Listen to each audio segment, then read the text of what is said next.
Mouse and Weens. Yeah. Welcome. Here we are. We are also on YouTube, so we're actually looking at each other, waiting for our esteemed guest to join us. Weens. Oh, first of all, I'm Mouse. I'm Joelle. I'm the mom one down in San Diego. And I'm Weens up in LA, California. And we are here to just say hello. We love you guys. And also, we're always saying how much we love these guys. We love you guys. We wouldn't be here if it wasn't for the listeners. So thank you guys. Yeah. We're just hanging out also waiting for Steve Ferrone, our esteemed and wonderful guest.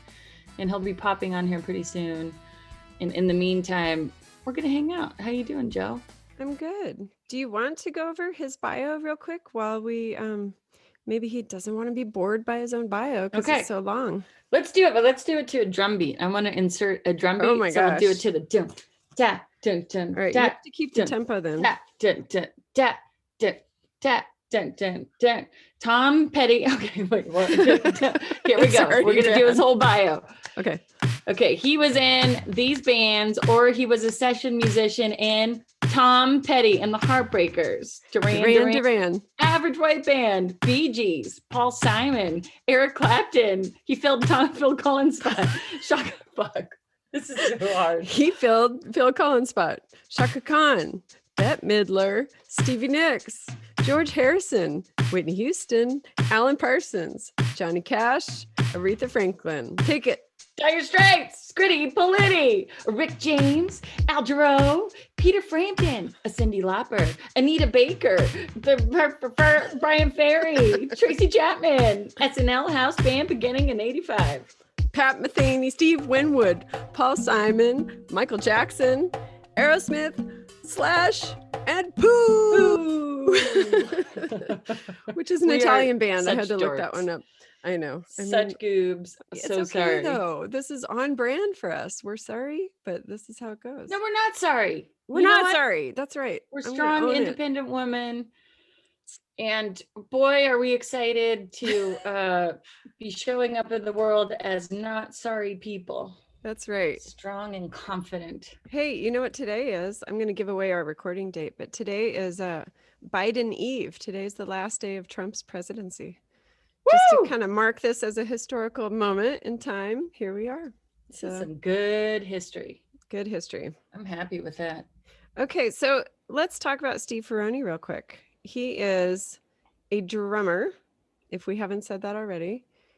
He is very famous from all these bands. Most of all, probably Tom Petty and the Heartbreakers, would you say? Oh, yeah. Yeah. Well, yeah. I mean, it just depends on who you like, but that's probably the super fans. Yeah. And he's super well connected and well known in the drumming community, as you can imagine, and gets pulled into a million different projects and is a session drummer. I think he's a touring drummer. Sometimes he's joined bands and artists on tour.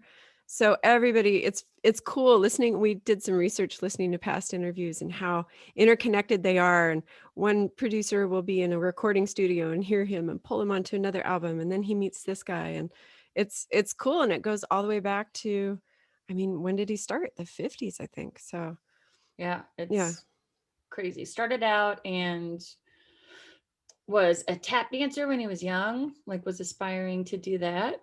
And then kind of diverged into using that kind of rhythm for drumming. And so that was a cool story. Mm-hmm. And, we don't want to ask him the same questions that every interview. We listened to a ton of interviews and read a bunch. And there's a really great Rolling Stone article that came out recently that covers everything. So go to that Rolling Stone article. We don't want to do the exact same questions because they're very thorough. And it's like, how did you start? Why'd you get into this? What was your first big break? Who'd you meet? Da-da-da. So we'll ask kind of some different questions, just find out who he is as a person, because we like to get into the person behind the person. That's right. And I've got, of course, my specific needs, like Duran Duran. I love them so much. So and I want to ask about that. See, watch how I work Coldplay into it too. We'll see if I can do it. Joelle is working Coldplay into everything. Do you have to here? Well, I mean, fans out there, if any fans of Tom Petty are listening, because I did reach out to some fans in the Tom Petty group, Tom Petty Nation, they will understand when you love an artist. You just love them so much and you want to know everything about them. So I'm going to ask him a question, see if he knows old Will Champion. Yeah, so we have lots of questions. We watched lots of videos and listened to lots of interviews and music too. And oh my gosh, I have such a new appreciation for Tom Petty. I really do. I think back to the 80s. We were born in 70s. So we grew up, 10, 11, 12 years old in the 80s. And you hear all the pop hits on MTV and the Traveling Wilburys. I remember being obsessed with the hats, right? And all the dumb videos and stuff like that. And so I didn't really have that appreciation for music now and songwriting and hearing the lyrics. But now I go back and listen, and I might start listening as a fan now. It's kind of a whole new perspective. And now knowing a little bit of the backstory of Tom Petty, which is that he went through a big divorce and breakup. And, so each album reflects kind of different times in their lives, as most artists do. But so Steve came in at the Wildflowers album, right? Which was, it wasn't officially Tom Petty and the Heartbreakers, but he pulled all the Heartbreakers in to play on the album anyway. So it may as well have been Tom Petty and the Heartbreakers, but it was a solo album. It was under Tom Petty. Okay. But yeah, and it's a beautiful album. It was meant to be a double album, but they cut it down to a single album. But then I think now that he's gone, they're putting out more songs that they cut from that session. So that's cool. It is cool. And there's some diehard fans. I just told a couple of my friends, we didn't really do a huge shout out for, like, we've done that for other guests where we'll do a week before and say, okay, write in with your questions. But I just told a couple people like Phil Rude and Don Adams, and they were like, yes, this. And ooh, good. Like super fans. They had friends that were super fans. Nice. So yeah, that's good. Yeah. And I know another big genre that he started in, and I'm sure we'll hear a little bit about it, but was Average White Band, which I didn't know was a Scottish band. Did you know that? Yeah. Well, learned that. I didn't know that before. Yeah. But one of their songs, which everybody seems to know, but you might go, who is Average White Band if you're around our later age? But it was pick up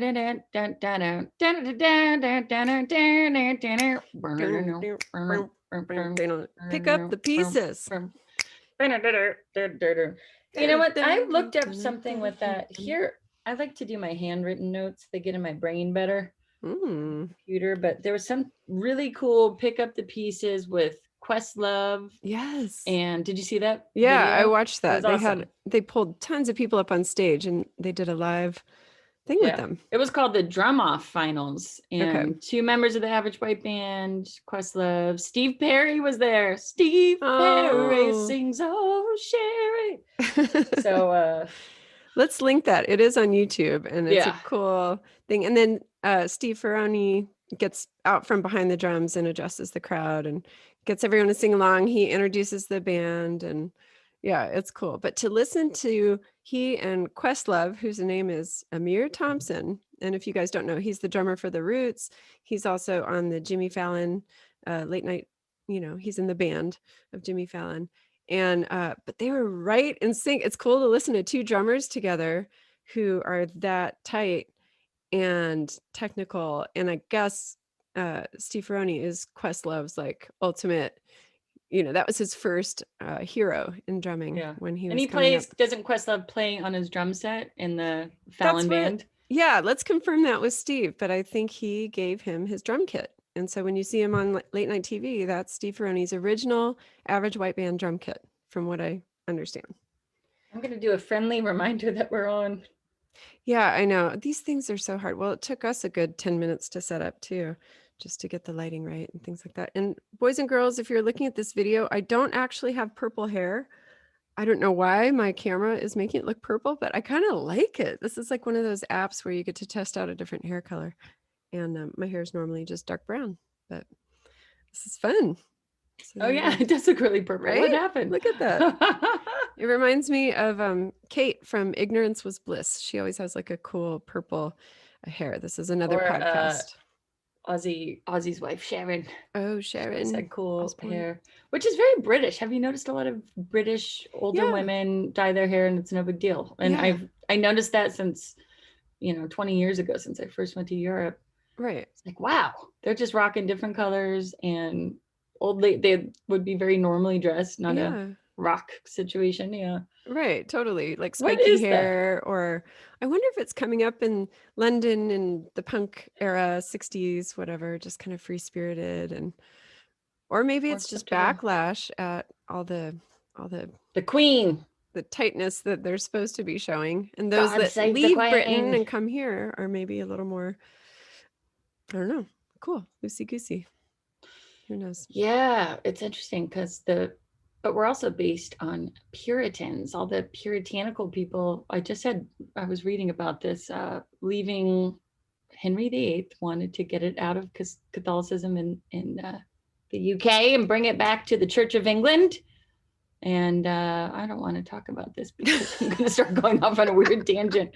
But then the Puritans wanted a more pure version of, they wanted to be more holier than thou. And they came over and set up camp with their hair shirts. No. You love the hair Lutherans. shirts. I love the hair shirts. You had to teach me what a hair shirt was. It's a torturous, thing, right? Wasn't it? Shirt with a bunch of hair inside that tickles you all day, that tortures you, and you wear it to be more puritanical. And it's like self-flagellation, right? Like flogging or something. Which they showed in that movie. A lot of people have seen Da Vinci Code, so there was that one flogger guy. Every time I say self-flagellation, I'm worried that I'm saying you're saying flagellation. Okay, I said it wrong then. That's why I don't say it. Okay, because I was thinking it, so I don't say it. That's why I think every flatulence is a self-flagellation. If we're being technical.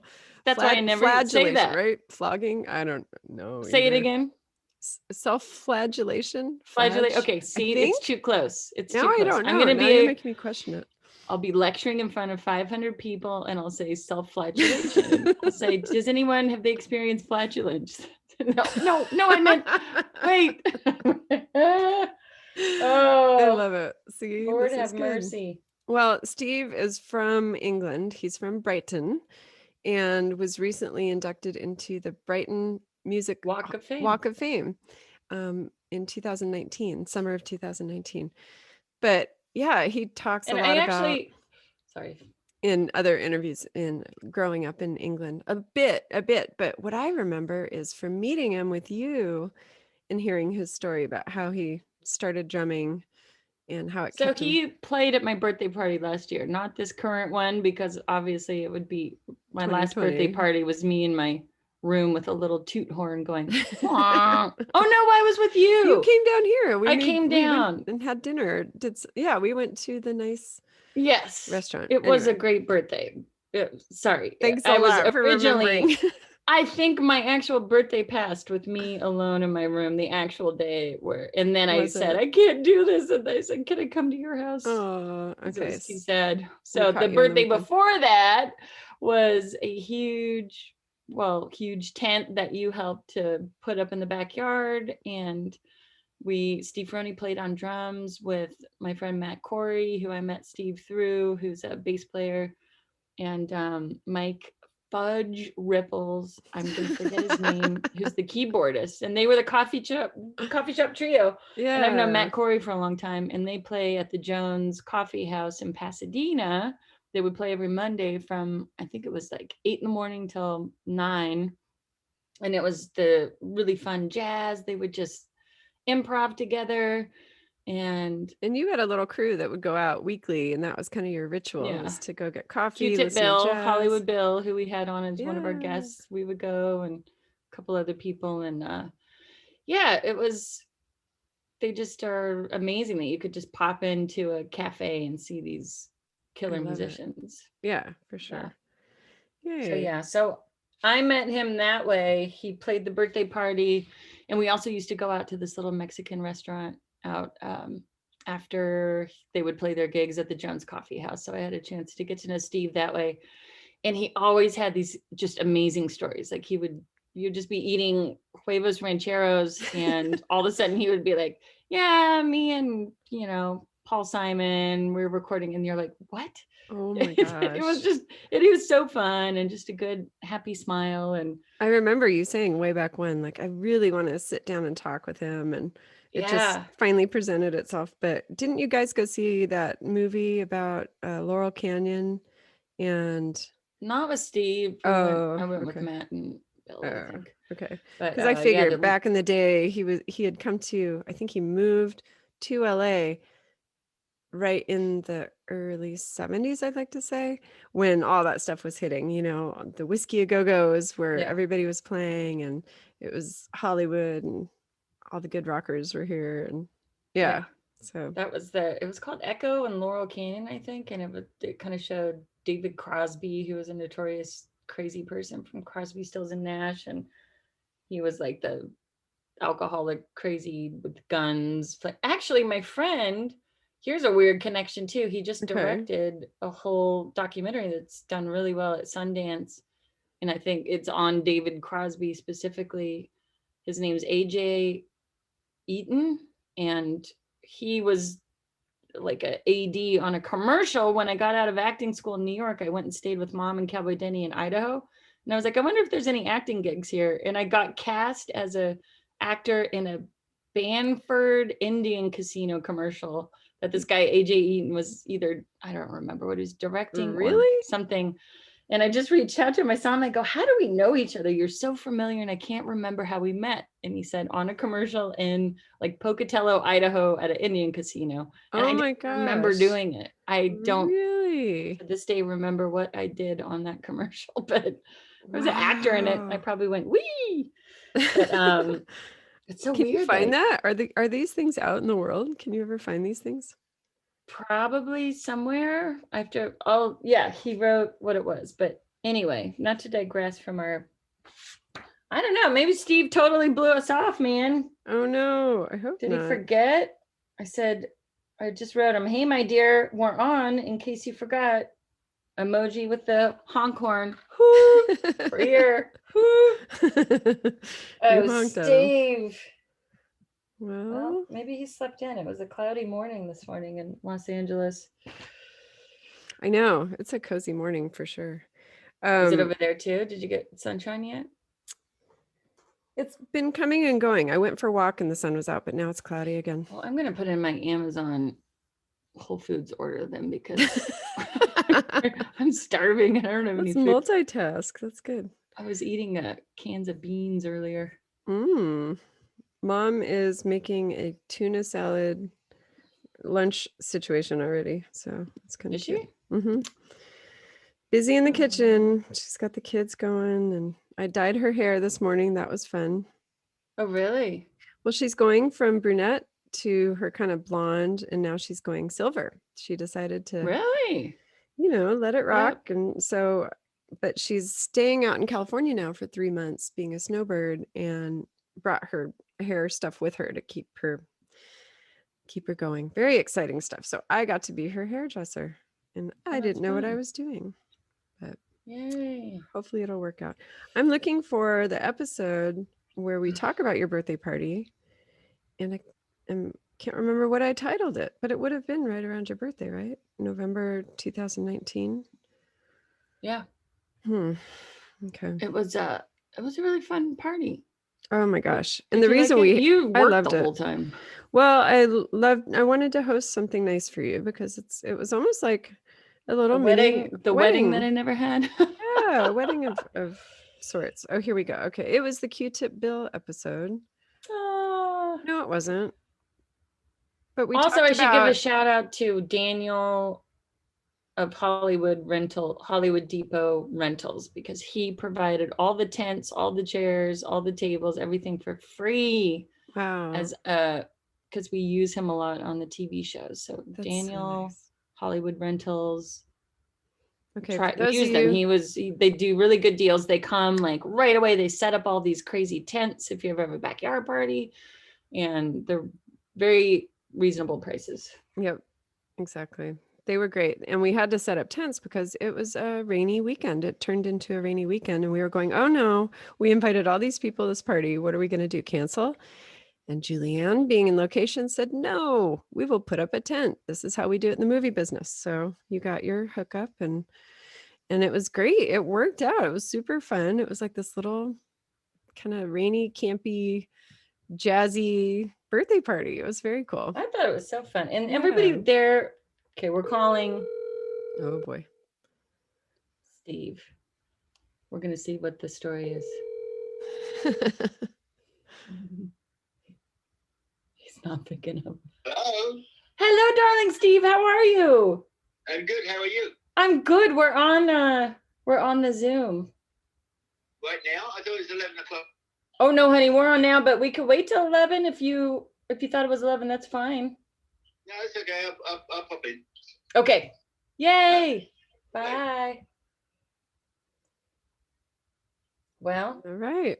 Well, there we go. Little preview of what you're about to hear. All right. Sweet well, Steve. I can't find it. I'm not going to be able to remember your piano guitar guy's name from the trio. That's what I was looking up. It's Matt Pizzacano. Oh, good call. There you go. Oh, something Matt Pizzelli. Okay.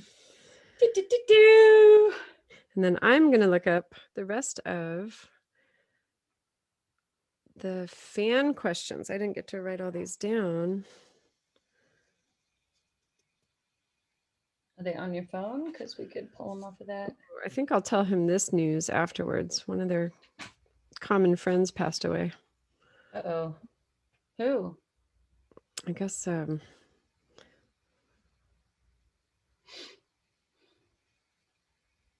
don't know. Yeah, we'll have to email this to him later. Take my nose. No, that's fine. It's all this stuff floating around in the, excuse my French. Do you believe there's a certain type? Okay. You know what? I haven't eaten anything in my stomach. That's why I was looking at the Amazon order. Growls. There's going to be growls on this one. Oh, if there's anything in my purse. I ate one of the. Okay, I'm going to jump off and jump on. Sorry. Okay, bye.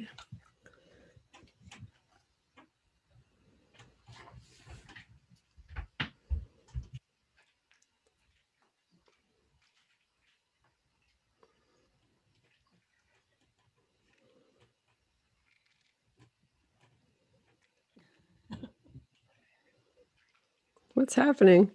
I see legs. Sitting on my bed because the lighting is good here and it's quiet in this back room. There's more, it's more dense. Nice. So sing a couple Tom Petty songs. Oh, I want to ask about Johnny Cash. Don't let me forget, because every time I love Johnny Cash, he was on Unchained. What's Unchained? One of his songs. I meant to look up more about this because I'll ask this story. Okay. Johnny Cash Unchained.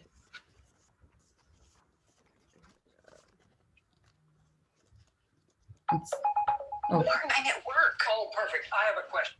Martin. What was that? That's the ads.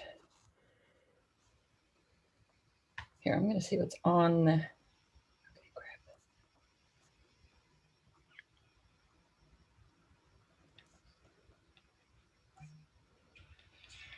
it.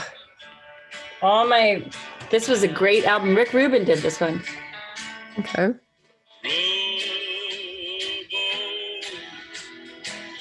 Roll me to the shore. He sings in such a low register. Every song in this album is so great. A lot of them are covers. Hold in the bottom of my soul. There's an interview where Rick Rubin talks about this album and how it was, or no, Steve Ferrone was talking about the Rick Rubin version of all these songs and how older musicians were kind of becoming not irrelevant, but just, falling off in sales. And the fandom wasn't as great. So Rick Rubin, I think, pulled him in and just resurrected his career and became relevant again. It's interesting. Which is around the time that it really influenced me, just because we had a little bit of Johnny Cash but Mom didn't really like him because he didn't sing on key and it drives her crazy. So we didn't have a lot growing up, but I found this album and just loved it. Steve! It's Nipsey Russell. What's Nipsey Russell doing here? Steve Flip Wilson. Hello. How are you? There Nipsey, people refer to this medium as the Hollywood Squares sometimes. So I was at a meeting once and some guy had a Paul Lind up there, so I decided to be Nipsey Russell. Yeah, I love it. Ew, reminds me of the old days. Yay, how are you, honey? And I'm good. I'm just sorry I'm late.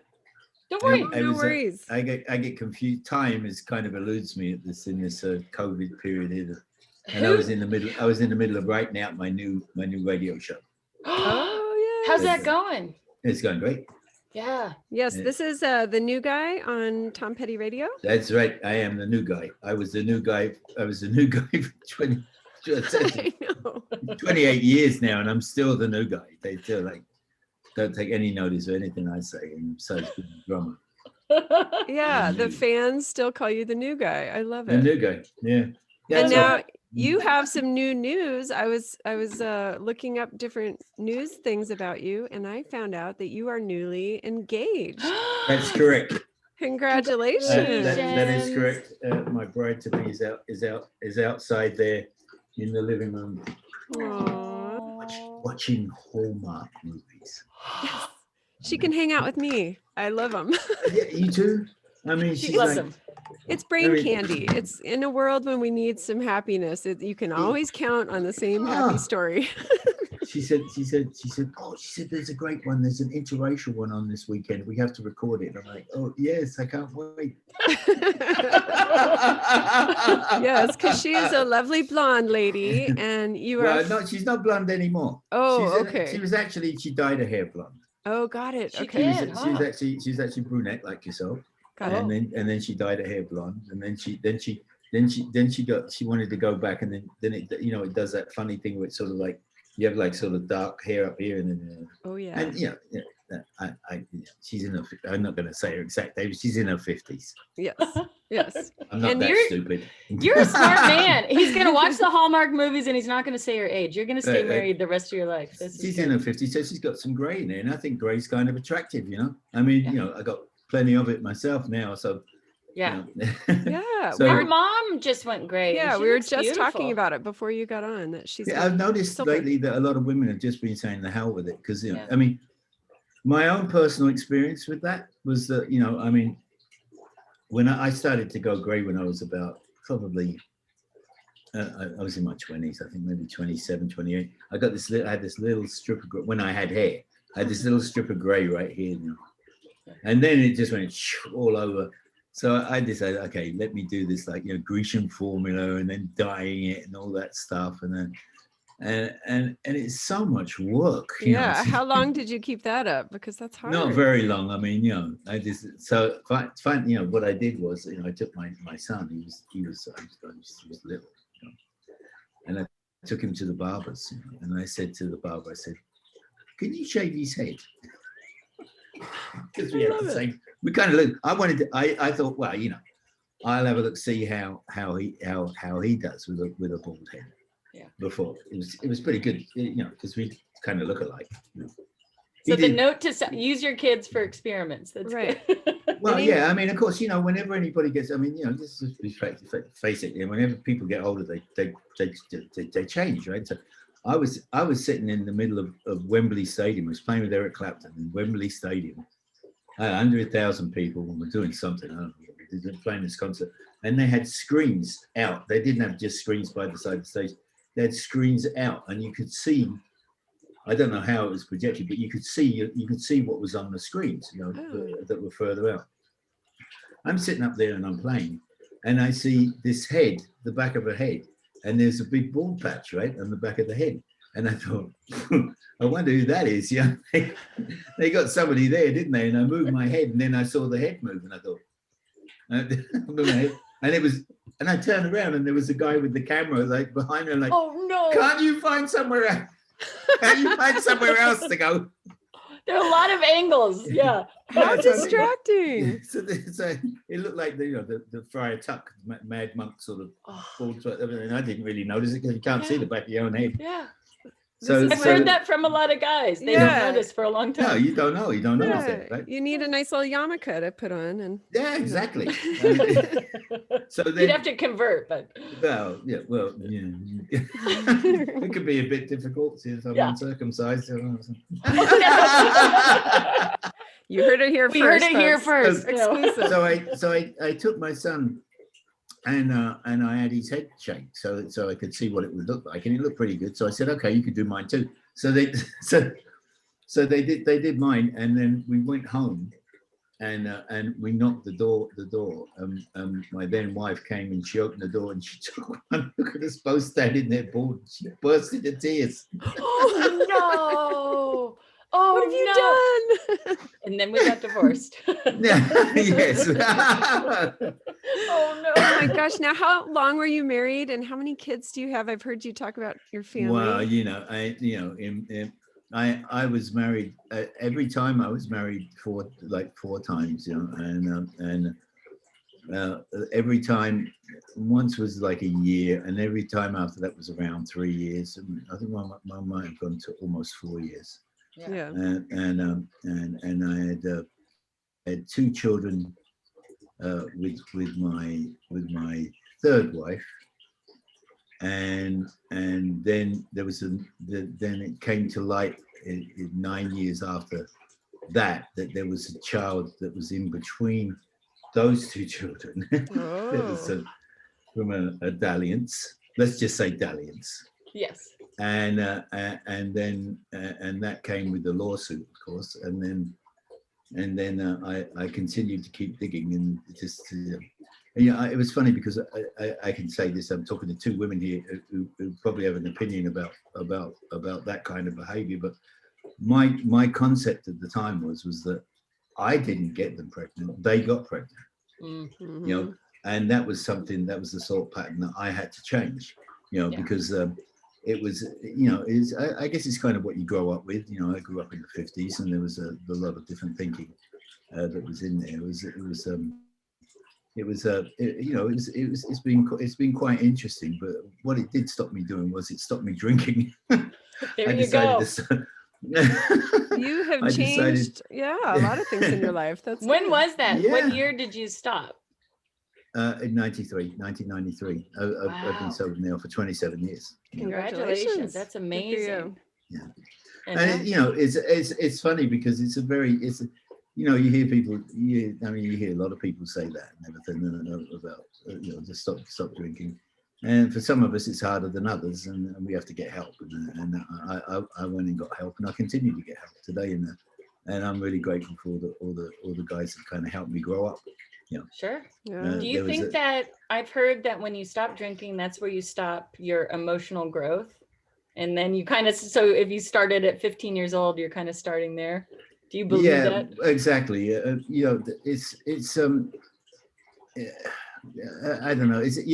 I would say yes. I would say that that's true. For some people, it's funny because like some people, they go out and they have a drink or two, it's what I don't understand is people saying, oh, they drink like a half a glass. Now I'm starting to feel it. I'm okay. I don't want any more. It's like starting to feel it. That was like the beginning for me. Right. Go time. I wanted to feel more of that. Yeah.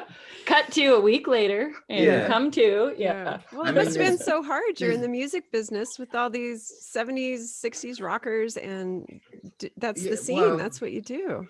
Well, fortunately, yes. I mean, when I first started playing, it was like you didn't trust anybody. You didn't party. It was you couldn't. People didn't hire people who partied.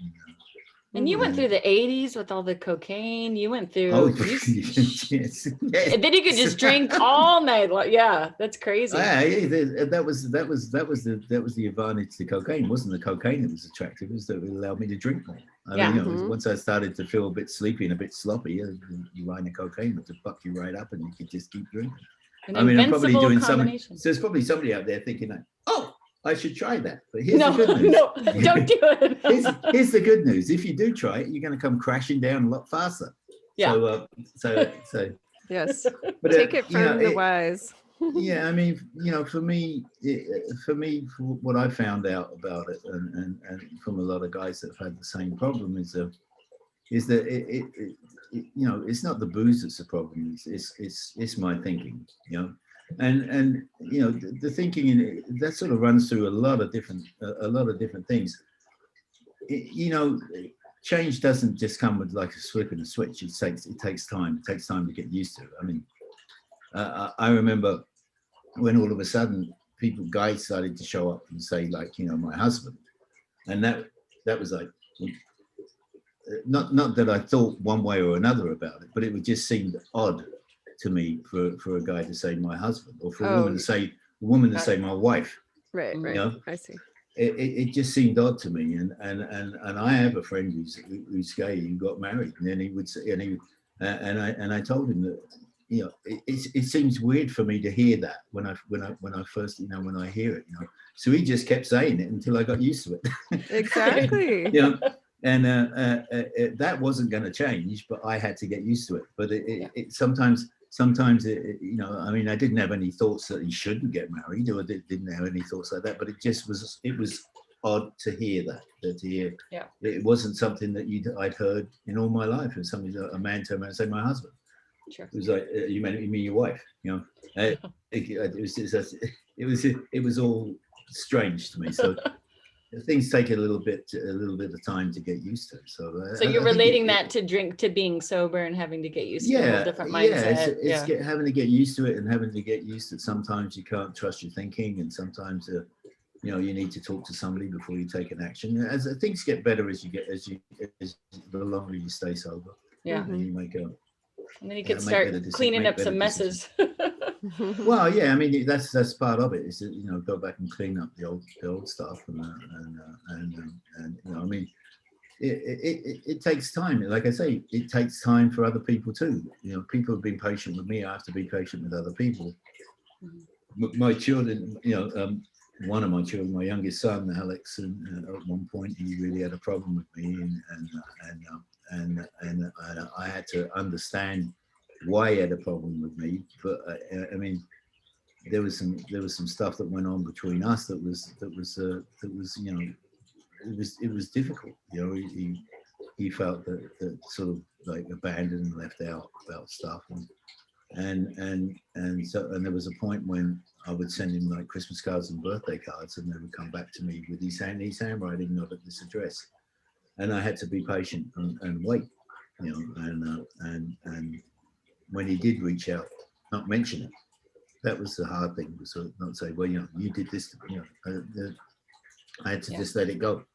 And now every time we have a conversation, we finish it with, I love you, son, and I love you, Dad. That's great. Good for you. That's the you know, that's the desired effect that I think that we both wanted. You know? Yeah. And you don't get that by holding on to a resentment or not trying to understand the other person's point of view. You know, giving it time. You know, being said, you know, this country could probably use some of that at the moment. Yes. I think we all could use a little bit of understanding about. I mean, yeah, it's funny. There was a time when I didn't even, me and my friends, we never even discussed politics. Never came into it, anything. You know, everybody went and voted and did what they voted, whatever they wanted to vote. Mm-hmm. But now we all seem to be full of self-importance with that stuff. It's like we gotta, you know, it'd be, you know, the way that this, for me, the way that this, the positive effect of this virus is, it's going to force people to cooperate with each other, and I don't think it's going to go away until we do. I really don't think until we start thinking of each other I was a friend of mine was saying the other day, well, it's so different in different parts of the country. California's got it bad, and then somewhere in Idaho or so it's not so bad, and everything. I said, until we realize that we all have it, no matter where it is, and we all do something about it. Right. World War II went on for 5 years, and in England, when they said turn the lights off at night, it was everybody turned the lights off, even if you lived in the country. You couldn't leave your light and say, well, they're going to go bomb the city. They're not going to bomb me out here in the middle of the country. You have to turn the lights off. So we have to cooperate with each other and help each other when we come through this thing. Yeah. That's interesting in such a time that we're so polarized. Yeah, politically, along with coronavirus, and how we're so. Yeah. Right. Now, when were you born in England? Oh, I'm sorry. Do you Go want ahead. I was born in 1950. You were 50. Okay. So I'm the war 70 had. years old. I'm going to be 71. Jesus. I don't look it, do I? You look great. You're a very handsome man. Yeah, you were born. My Peloton bike is there. Oh, good. See? I love it. I know. These You are are the very things. handsome, Steve, and you have gorgeous teeth. Thank you. Did you do You always have. I look back at some older photos of you, and you didn't do anything to him, huh? Yeah, I have a fantastic dentist. Oh, love it. Robert Weber lives he works right up the street. Nice. As a matter, I might he's use such a him. fantastic dentist. He gives me shirts. I walk in there and he'll have these new set of shirts, new set of scrubs that he wears, and I say, that's a nice shirt. I'd like a shirt like that. And he said, oh, hold on a second. And he run in his office and he give me a shirt. I love Oh, it. I have a nice. little collection of dentist shirts. That's awesome. Every once in a while, I'll wear it up to the office and walk in there and say, is there anybody that I can drill? Well, yeah, you are the poster child for a good dental patient. I'm sure Yeah. they love that you're wearing it. That's great. So What's your tell shirt? me- Right? Okay, Joe, go ahead. Oh, She no, wants no, to ask I'm- this question. I just love all these older stories of coming up in England and music and stuff, but we can talk about current day too. I love No. I love hearing about all of the legends that you've played with, and then you yourself and how you got into the scene. We kind of introed you. We talked about it a little bit, but the 50s in England. I mean, Yeah, what that was weird. What was going on? Yeah. What was happening? Yeah, that was boom music. Well, I mean, in retrospect, I can see the strangeness of everything that happened in my life. I was the only black kid for miles and miles around. My father was an African dancer that passed through town and met my mum, and they had a dalliance, and it resulted in me, which back in 1950 was a huge, massive scandal. Nowadays, who cares? Nobody thinks about that. But in 1950, it was bad enough if you were pregnant, got pregnant and weren't married, let alone be pregnant and with a black man and not be married. That was a whole different thing. So Did they stay together, or did he travel through? No, my father actually came back to see me when I was 9 years old. And that was the only time that I met him. I mean, I've been looking for him ever since, but probably a bit too late for that now. And every time I go to try to find him, something comes up, because he was from Sierra Leone, and I actually got a lead on somebody that knew him and traveled with him, and I had my bags packed ready to go to Sierra Leone to see if there was any, or any brothers or sisters, or find out where he was buried or whatever, and the Civil War broke out, and they pulled out all it was some United Nations organization that was looking for me, and they pulled all the United Nations people out of Sierra Leone when the Civil War started. It was an extensive civil war, and then the next time I went to go back there, Ebola broke out. Oh my gosh. So you were not meant to find him. No, and that's the other thing. It's funny. It's like I'm sitting there thinking, oh my God, there's this civil war, and the people are getting their arms cut off. They were cutting off people's arms from here. It was awful. They cut off both hands with a machete and everything. I'm like, what's happening to my family? Then I started to think, well, wait a minute, what is my family that's doing it? That's true. Family's on the bad Point. side. You never know. It's You true. never know. I know, you dig too deep. I did a lot of family genealogy and thought, all this neat stuff about the Civil War, and I look back and go, we were on the wrong side of history. We were fighting for the South, Yeah. which is very embarrassing as a very liberal Californian. But Yeah. You know, So yeah. So did you come up against any racial stuff in England in the 50s, or were people pretty no, accepting? well, in general, racism is something that's learned. So, it never came up with my friends, Right. But I remember the first time that it happened, I was probably maybe 7 or 8 years old, playing out in the there was an alleyway at the back of my house, and it was actually a driveway to there was a much nicer group of houses in the front of my house. Mine was the sort of middle working class sort of people, and then there was a nice area, and there was a cottage that was kind of attached to it. It was at the end of this alleyway, very nice little cottage. And there was like trees up there, and we'd play cowboys and Indians, and we'd go up and shout, cowboys and wars, play war. We had an armory. I had an armory of guns, and my friends would come over there, and you're not taking your shots, and doing all this stuff, playing cowboys and stuff. Love it. Yeah. And we were up there playing, and this guy, who was he was a Harley Street surgeon, retired, came out of his bungalow, his very nice cottage, and pulled out a sword. He had a walking stick, and he pulled it out. It was a sword stick.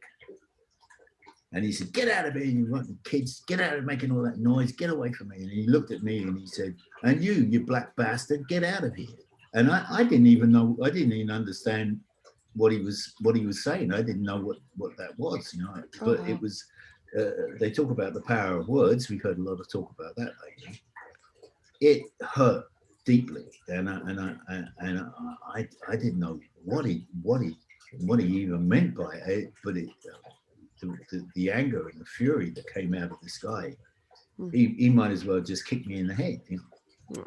So I ran home, and I told my grandmother was there, and she said, "What's the matter?" And I said, "The man up the street, he called me a black bastard," and my grandmother said, "Right, that thing that girls do, that when they turn around to their husbands, defend my honor." She went and did that to my grandfather. He's like, "Do you know what the guy up the street called young Stephen?"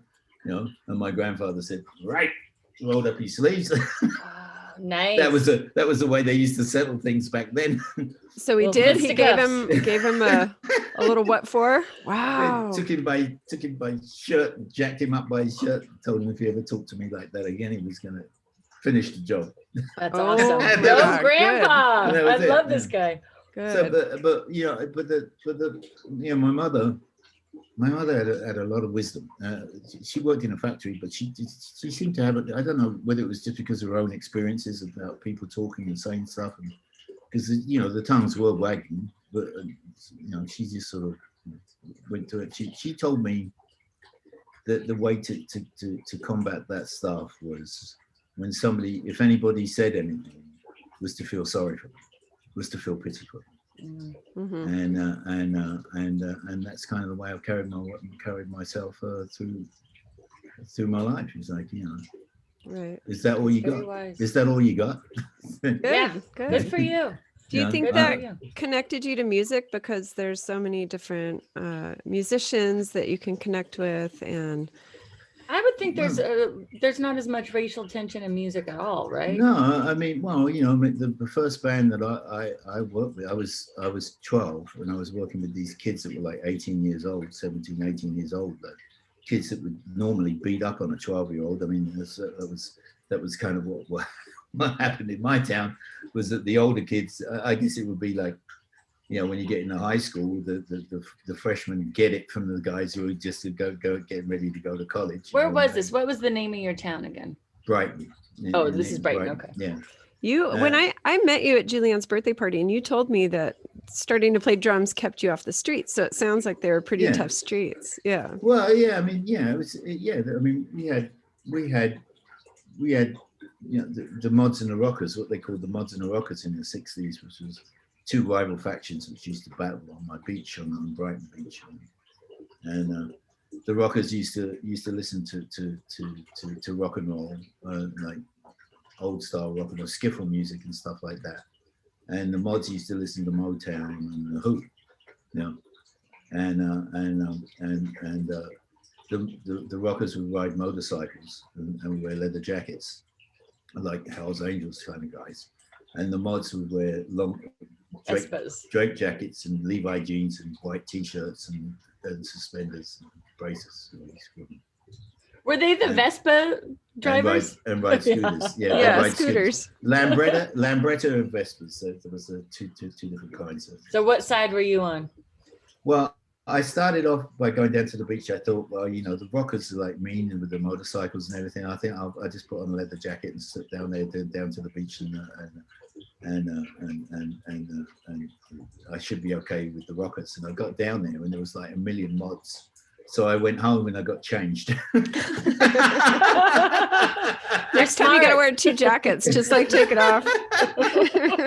Went home, got changed, put on my Levi's and my desert boots, and went down to the beach and became a mod. But I used to play, you know, the Who used to come down and play at this club, this little club in the aquarium called the Flamingo, which is also known as Uncle Bonnie's Chinese Jazz Club, and we used to play. We used to open for the Who down there. Oh, But it was a blues band, so that I had. You know, we called ourselves the Flames, and then we changed our names to the Web. WEB. We should have kept that. You know. Yeah. Sort of, the interweb.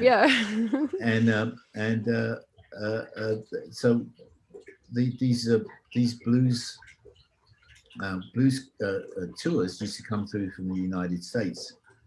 And it was all the Chicago guys, Muddy Waters, Sonny Terry, Brownie McGee, Bill Doggett, John Lee Hooker. All these guys used to come through, and they just do like a show. They come out and play like 3 songs each, and this band used to take me to see that. I mean, I remember going to see it and loving the music, but I wish I'd have paid more attention to it. You know. Sure. Right. You know, I just heard something interesting about that Chicago time, and a lot of people pulled they were talking about drums being pulled from the sound of the railways from going from Chicago north, and that's how it originally set up a rhythm. Probably. Yeah. Which is the shuffle. The shuffle, Purdie shuffle, right? Yeah. Pretty Purdie. Yeah. Did you get into him? Well, he's a of course. Oh yeah. It was the first time I'd ever heard. Purdie was the first drummer that I ever heard play so syncopated. Usually it was like the beat was boom, that goo goo, that goo goo. Sure. The Rolling Stones was the same. What do you call that? 4 on the floor? What is that? No, it's just sort of a straight beat, you know. It's a really sort of straight beat. But Purdie had this way of breaking it up, you know.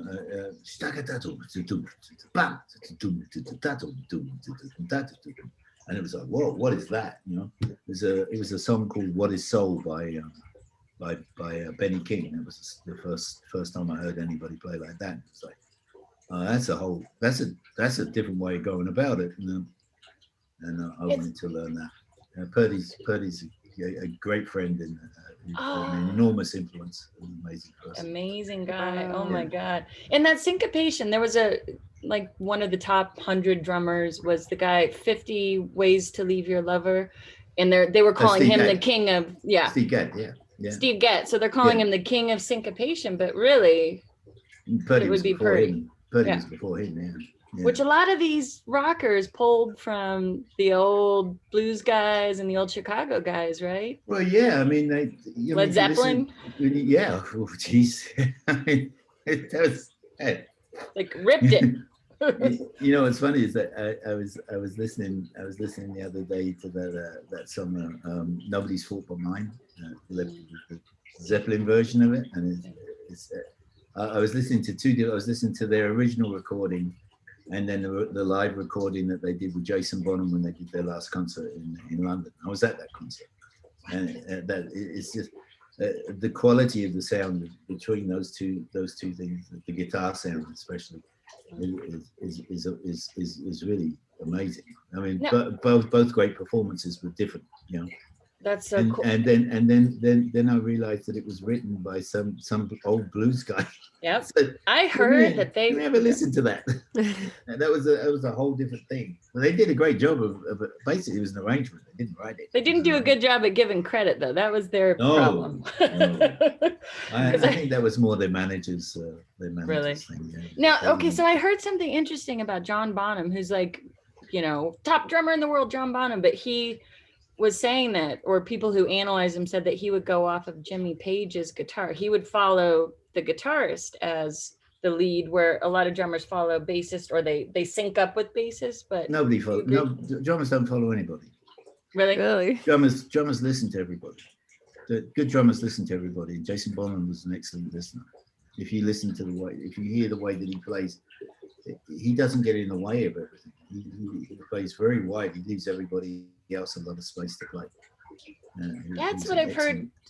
So in a lot of your interviews, Joelle and I listened to a lot and read a lot on you, and it seems like you follow that same philosophy. Yeah, I think drummers that listen to drums aren't listening to the song, and drummers that play for the song are usually the better drummers. Ringo Starr, Charlie Watts, and somebody like Purdie is a slightly different way of doing it, more syncopated way of doing it, but great players. Gadd, Steve Gadd, same thing. Steve Jordan, Jim Keltner. I mean, there's lots of really great guys, great players. Now, did you ever get intimidated by people, or were you just there to learn and absorb and be a peer? Just there to play the drums. That's awesome. Yeah. Was it intimidating following in the footsteps of other drummers that had left bands, or no, never? Good. No. Yeah. Look, it's funny. I had a friend of mine who's a teacher he's a principal in a school in New York, and he called me up and he had to do a presentation. He's trying to bring mindfulness into the school city system, and he had to go and speak in front of a lot of people. And he was very nervous about doing it. He called me up because he knows that I'm used to being in front of a lot of people. So I said to him, I said, well, you know your stuff, right? And he said, well, yeah. I said, if anybody in that audience knew more than you do, they'd be on the stage talking and you'd be out there listening to them. Right. So just go do your thing. That's great. And then he called me back. He called me back afterwards. He said, "Went great." You'll be doing a TED talk before you know it. Yeah. So that beats out the idea of imagining everybody in their underwear, which it doesn't seem to work. Yeah. I've tried that. Yeah. You don't want to sit there, see me sitting in the audience and imagine me in my underwear. We love it. We've been doing that before you got on. We were talking about. I think that, like I say, I think there's a degree of humility that needs to be had, but hey, okay, there's kind of two things that hit together. First, you have to have a big ego to just say, I'm going to go out here in front of all these people and just do my thing. And I remember when I was at school, I used to get nervous about it. And then after I did it, like a show or two, it was like, why am I nervous? If they could play, they'd be up here and I'd be watching them. And then it's not really, you're not really in a competition, you're just expressing your art, so it's not there's no one thing that's better than another. How do you do, because I hear about, I was dating a musician, we were together for 10 years. It was more than dating. He was an Oingo Boingo. You're not the first girl I heard say that. Okay, first of all, what did he play? He played guitar. Oh shit. I know. No. Sorry. What's wrong with guitarists? What's the stereotype? Do you know what guitarists use for birth control? What? Oh, God. Their personalities. Oh no. Okay, here's what I heard about. Tell me if the drummer thing. Okay, what do you call a drummer without a girlfriend? Homeless. Yeah. Is that true? No. Okay, so do you know what They always say, you know, what do you call a guy that runs around with musicians? It's a drummer, right? Do you know why musicians keep drummers around? Because they have to have somebody who can remember what to play after they've counted up to 4. Oh, it's true. You really are. And if you don't get that, the drummer usually counts off the band, goes 1, 2, 1, 2, 3, 4. Boom, you start playing, right? Right, exactly. Guitarists will go like 1, 2, 1, 2, 3, 4. No, hold on a minute. What key was that? What are we doing? I know. Well, Warren was a special dude with his ability to compose and things like that. So I think he had a little level above on other guitarists, maybe. But Yeah, he's a what were you solid gonna guy. say though? What? With what? With you living with him, and you started off on a path. Oh no, I don't want to go down that road. He's a great guy, oh, wonderful person. No, I was just I was gonna say that it must be hard, just the amount of time he was gone. I mean, I could see why there are so many divorces and so many. It's just hard when your person is home for. I remember one time, I think he was home for only 2 months out of the year, and it really was a strain on the relationship. You just go, am I with someone? Rough. Am I not? Am I? You know. That is rough. Yeah. So I'm sure that's part of. Experience, right? You know, but I think the other side to think about it is, I mean, I was when I started playing with Duran Duran, I had a year with them and Eric Clapton, and I spent a total of 3 weeks at my house, and I missed my house as much as it missed me. You know? Oh my God. And you were, I remember this because you were holding a seat at SNL. They were holding a space for you. You were playing with the band there. Yes. At the same time. Yeah. But you finally gave it up to go with Duran Duran. Is that what happened? No, I got. I mean, that was a really busy year, and it was probably my biggest year I ever had as far as financially. But it was you know, it was really rough, and I kind of had to make a decision on what I was gonna do to get some time at home, and I decided to play with Eric Clapton. Wow. That was to make that the focus of my work. Do you have one favorite artist that you played with? One favorite band? I mean, it's hard to.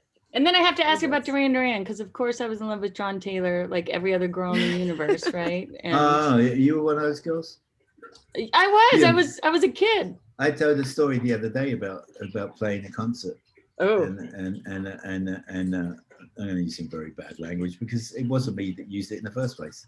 Okay, we can cuss here. I looked out in the audience, and there was a girl in the audience, and she had an enormous piece of cardboard, right? And she was holding it up, and it said in big letters, "Fuck me, John."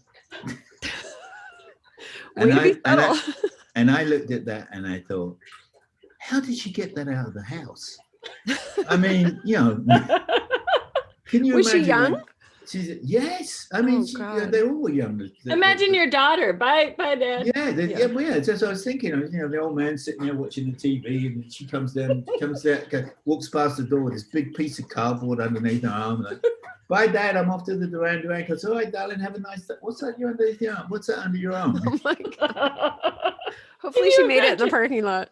Yeah. Oh no. That's well, you weren't that bad, Weens. You just like what? You like? No, I was crushy. I was young, but I would imagine being with Duran Duran. And then I'm sorry, Joe, I usurped your question, but being with Duran Duran must have been.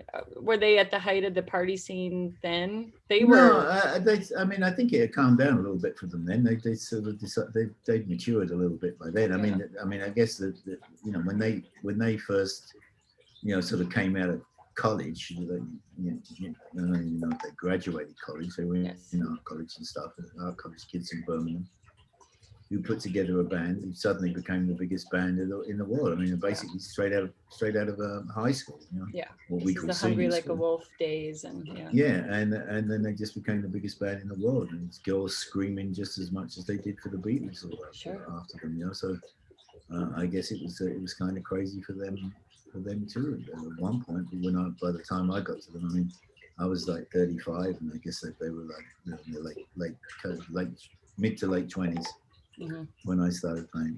So you guys have all calmed down a little by then. You've all been out. Well, I think that I think that because when you hear people talking, I mean, I hear people talking about the rock and roll lifestyle. Well, the rock and roll lifestyle is the first thing you have to do is make music.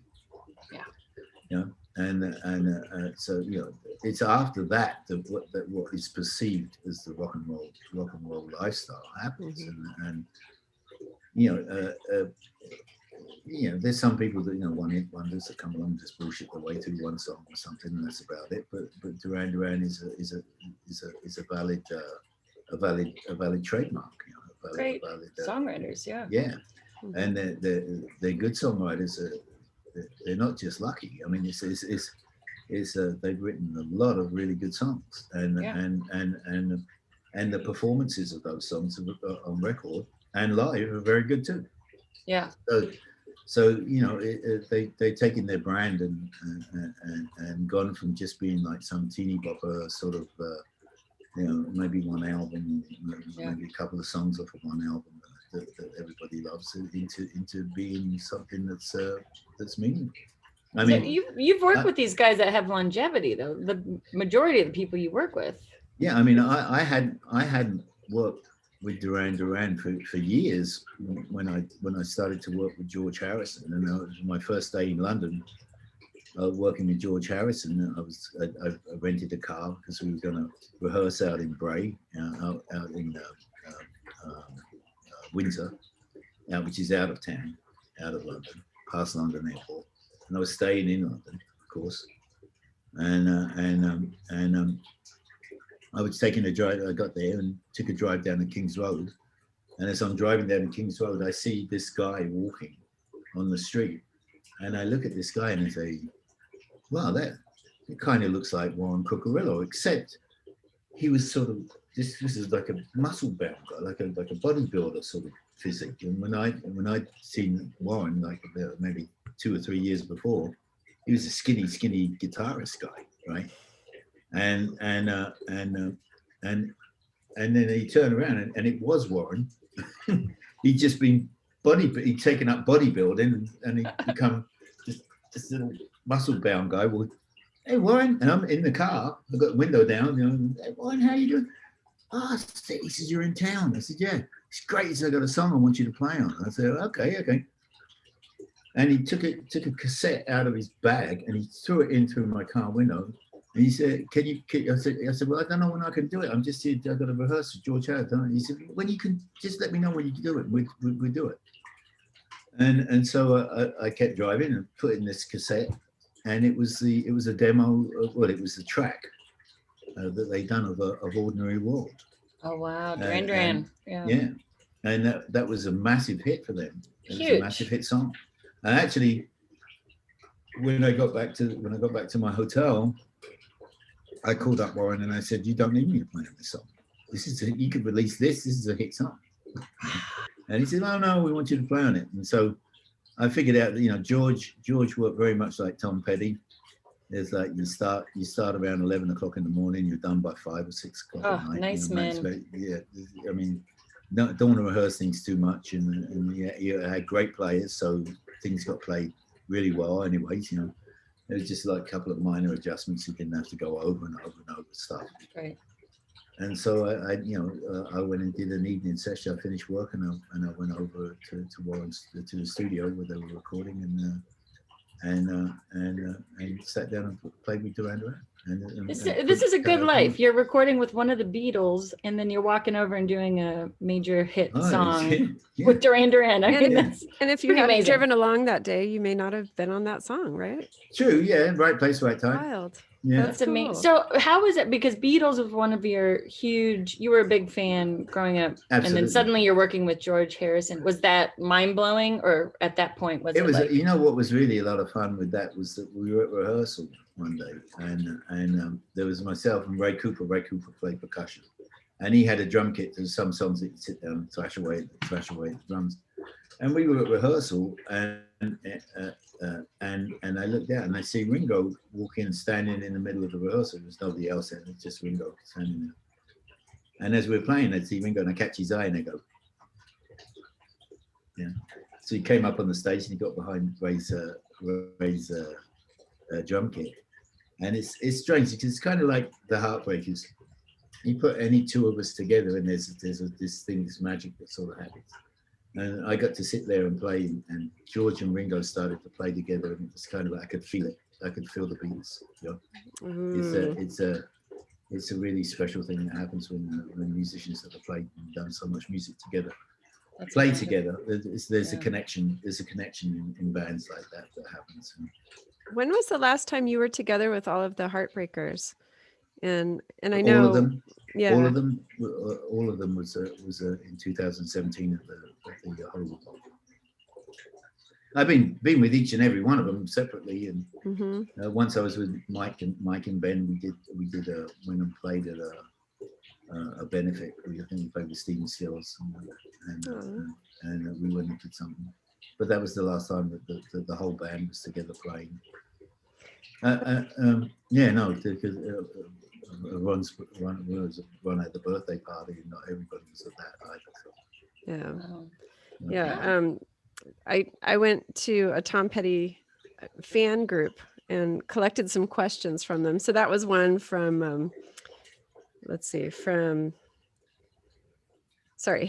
Henry Hank Martin Jr. He wondered what the band members are into these days, and what are you into these days? They were curious. Well, I mean, everybody's, Mike is in his dirty knobs and been working with these dirty knobs, and I think he's been doing some songwriting with Chris Stapleton. Benmont has been doing sessions here and there. I'm not really sure who with, but I know he's been working here and there sessions, and working on another Benmont Tench album. Ron Blair has been working on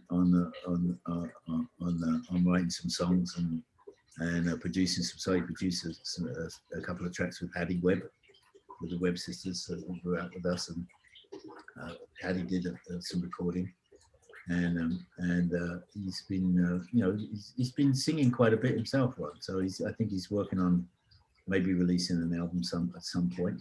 Nice. Scott is the only guy I know. He's been into like doing more construction stuff at his house, and he has a rental property that he takes care of, and he's been more into doing that than playing music. I think he really misses Tom so much. I don't know if he really wanted to do NDAs. So, it's affected everybody a little bit differently. As far as the work they've done, and me, I'm sort of back doing. I have my studio here at my house. I work out of that. People still call me up and ask me to go and do sessions, and I do my radio show, and this year has been mainly radio show and stuff in studio stuff in here. I did one drum clinic that went out on a website. A week or so ago, everybody got tested and social distancing. Wow. Cool. And I went down to San Diego and did that, and that was a lot. It made me realize just how much I miss playing with my friends, and I think next Saturday I'm going to do a podcast with David Garfield, same thing at his house, social distancing. Nice. So I really look forward to that, to the playing with other people. That's really fun. Yeah, I listened to your last show on Sirius XM, and you played a song that you covered of Tom Petty's with your Steve Ferrone and friends. That's right. And mentioned grief and how it affects people differently, and that it really affected you with that. It was a beautiful song. Oh, sorry. That was Angel Dream. Angel Dream. Mm-hmm. Yeah, it was that we sat down and it was they asked me to, because the way that band works is that I send them songs, they rehearse it. I show up and we do one rehearsal, and then we go and play, and they'll send me like a recording of what they did at rehearsal, and I can make minor adjustments and just like, can that guy take a solo instead, make it a guitar solo. Because they're all still over in England, so they're in France. They're in France, yeah. And it's kind of interesting because the singer has a French accent, so every once in a while this is a French. Yeah, we did on the same record. There's a cover of Joe, the song, Tom Petty song that I recorded, and he just didn't understand. You know, it was the song about my name's Joe, I'm the CEO, I'm the man who makes the big wheels turn, or something like that. All my lyrics gone out. Oh, bring me a girl, they're always the best. You put them on stage and you have them undressed. Some angel whore who can learn a guitar lick. Hey, now that's what I call music, and it's from it's a perspective of a record executive who's a complete asshole. Mm-hmm. Right? Wow. Explaining that, and that probably And- didn't Never translate. Right. And with the French, the French and their words, it just didn't compute. So and I had to say, no. Okay, this is it. You're an asshole. Yeah. Do you have a word for What that? do you call me? Yeah. Now Oh you my speak God. French and Italian, right? You're Italian, yeah. yeah, because you've lived in both places. And Yeah. I That's love that. awesome, Steve. great. You're the one person in the US that speaks a few languages. Please. I wouldn't go that far. Yeah. So Oh wait, do you can I ask? Wait, before, do you mind if I throw in Yeah. another Tom Petty question? There's so many super I fans. know. I had no idea how. I mean, Then they're all wonderful. We love yours still. We miss you. yes, Aw. they are. So this is from Pam, who is Tom Adams' friend, and she said, "What is it like living on the road with the Heartbreakers?" Pretty boring. Really? You know, it's funny because we used to travel very well. Tom kept us very, very rested. We never overstretched so that we ever got fatigued, so that we couldn't play. And we would travel in a private jet. We had a G4 that we used to travel in, and Nice. we would stay in Ritz-Carltons and Four Seasons hotels, and nice hotels. Sometimes with a golf course somewhere, and swimming pools, health clubs, and everything that we could possibly need as far as that. And I get up in the morning, go and do my thing, and do, go see my friends, and we'd stay in a place like Chicago or New York, or Austin or something like that. And we always had friends. I had my friends everywhere, and I'd go and see my friends. And sometimes I go and have breakfast with Scott or Ron or something. Mike and Ben used to really just sort of stay in. And once in a while I go out with Ben and have something. Go and have lunch or something. So these guys are like your family at this point. Would you? Yeah. I was like, you don't. But where those people would really gel was on stage. It was like our whole days individually, how we used to go about it would be to get together on stage and play that music. So it was always fresh. It was always fresh for us. We never got tired of playing those songs. It never got boring. And Why is that? Is it because, would you say Tom Petty is one of the greatest songwriters of all time? What is it? if you had the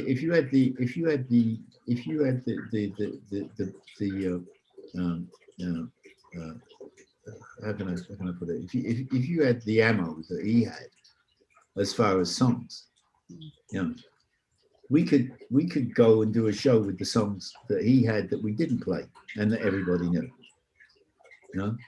And You do a whole greatest hits album and another greatest hits album. And, yeah. I mean, he and when he wasn't playing these hits, he was having fun playing music.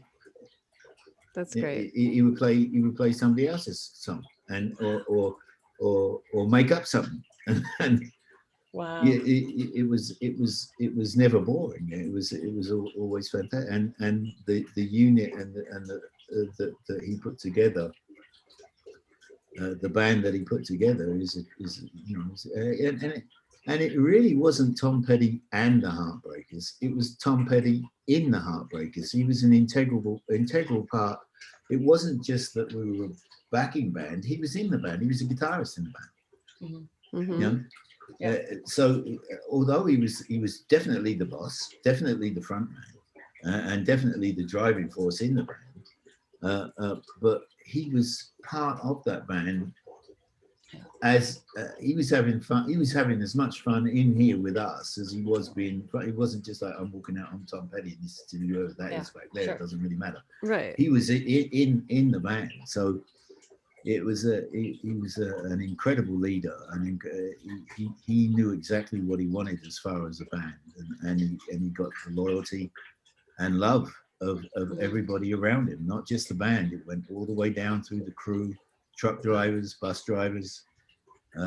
People would drop anything to come and work with him. It's rare that you hear that about a musician, that kind of respect. And what was that about him? It was just an intrinsic part of who he was. Just who he was. Just who he was. And when fans often say to me, you were close to Tom for years. What was he like? And I usually say to them, he was everything that you thought he was. Aww. He was that kind of a person. He was everything that you thought he was. Yeah. He was a great writer. He was very smart. He had great intuition. He loved playing music. He loved playing music. He loved being in front of people. He loved his fans, and he loved his band and everybody around him. Well, it sounds like he was a very smart man, and he chose like-minded people, because that's how you are. Yeah, and he didn't. That's why he hangs out with you. He didn't just, he didn't just do stuff for money either. I mean, it was, he made money. He made lots of money, but it was, he could have charged like a fortune for a ticket, but he didn't want to. He listen, we do okay. We doing just fine. Yeah. Yeah, I heard he kept his ticket prices low for the fans. Like he was very thoughtful of the fans. And he also, it was also very expensive, because we would only do 3 weeks out on the road, and then we'd have a week to 10 days off at home, paid. Wow. Everybody. So it was everybody. This whole thing you were talking about before, being out on the road wasn't so stressful. Because we knew we'd be out for 3 weeks, we'd have fun for 3 weeks and just play and do our stuff and not wear ourselves out. I don't want to go out on the road and just like at the end of 3 weeks be like, I've got to go home. We'd be rested. We'd be rested, but we'd be actually get back home and be looking forward to going back out on the road again. See, it's so smart. That's a bigger picture thinking, where a lot of people. Absolutely. I work in the movies. It's the same way. They'll burn their crew out. There's very few people like Clint Eastwood. Even Woody Allen, they do 10-hour days. They let people go home to their families, and they get a very loyal crew that way. So they drop anything for them. Okay, can I ask a Johnny Cash question? Yeah. How was that? I love Johnny Cash. Johnny that Cash album is fucking amazing. Yeah, that was a lot of fun. He's such a gentleman. Tony was such a gentleman. He gave me at the end of the recording. He gave me an album, one of his albums from what's that label? Was it what was the label? It's on American. No, it was the early stuff. The early. Sunhouse? No, Sunrise. On Sun Records. Okay. He gave me a Sun Records album, and he signed it. Thank you for playing on my record, Johnny Cash. He was such a gentleman, lovely man. And you got to work with Rick Rubin too. I'm sorry. Finish your Johnny story. Well, Rick had produced Wildflowers, so that then he sort of brought the Heartbreakers in to do the Johnny Cash thing. But what was interesting about that was one of the songs that we cut was Rusty Cage, which was it's Nick Cage, right? No, 9 Inch Nails. Oh no, it's a oh god. Oh my god, I'm nervous. Hold on. Got it. The mom got it. There you go. Ding, you win. It was a Soundgarden thing. Yeah. Oh, his phone went off. Is that Muddy Waters? Yeah. No, it's a Johnny Hooker. Oh yeah. But I gotta call him back about it. I gotta do a session. Okay. I got hired. I just got hired on your show. All right. Hey, you're welcome. That'll be 15%, Steve. Good energy. Who says you can't play rock and roll at 70 years old? Screw everybody. That's what right? I say. I'm going You're to play rock and roll till I die. It's Yeah. amazing. And you didn't die at 30. You're still No. here and you're, oh, I Didn't love die it. at 30. I might be able to get, 27. I might get to be 90 and play on something. It's so great. You're a legend. There, I saw something too. Did you give your average white band drum kit to Questlove, and that's what he plays on? No, I gave him a snare drum. I didn't give him the kit. Oh, okay, a snare. Nice. He was a big fan of Average White Band, and I got inducted into the Rock Walk of Fame here in Los Angeles. No, here in Los Angeles. Oh, Congratulations. The one at the Guitar Center. Damn. And Questlove came out because he's always been very, very, very flattering. He was very gracious in giving me credit for being one of his inspirations of playing. One of the main inspirations of playing. Wow. And so, I thought, well, he's such a big Average White Band. He's always going on about Average White Band, and I still have the kit, the original kit. And I thought, well, yeah, I'll take one of the snare drums and give him one of the snare drums. Nice. That's so cool. I love it. But that kit is actually being refurbished as we speak. And they're working on it. They're cleaning it all up and making it nice. Wow. I got a set of 1950 Gretsch broadcasters that I sit outside in my studio, and it might give them a little run for their money for a little while. I might have to give them a little rest and put the Average White Band kit up, see what he does. Oh, Wow. that'd be nice. Cool. Yeah. Can you finish what you were going to say? Do you need to go right now, or can you finish that Rick Rubin, Johnny Cash? Oh yeah, no, yeah. I mean, Rick just Rick had an amazing. He has an amazing instinct for songs for people. I thought it was kind of weird. You make Johnny Cash do a Soundgarden song, Yeah. and then it just kind of worked. Even though Johnny had terrible time starting this. He had a terrible time figuring out.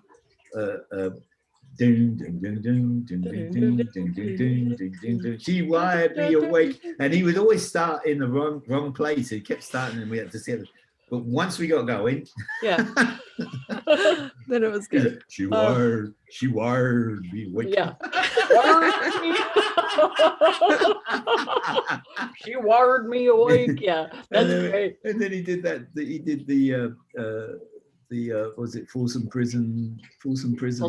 So, yeah, he did that, and it was the first time I caught that line about shot a man just to watch him die. Shot a man. And so I got Johnny like right here in my cans and sit there playing, and so we finished, and I just walked up to Joe and said, "Johnny, you're a gangster." Yeah. The Man in Black. He was. He was a straight up gangster. Did he like that? Was he offended, or he liked that? No, he liked it. He was a great guy. He was just a great guy. He was a great guy. Yeah. Is there anyone that you were super starstruck by out of all the people? You can continue with Johnny Cash. Sorry, I cut you off. No, I don't think so. No, I mean, I've never. I don't know. I've worked with so many people. Yeah. I mean, I can remember. I can remember once I was in New York, and I did a session, and on that session was a bass player named Anthony Jackson. He's an incredible bass player. Richard T, George Benson. I think.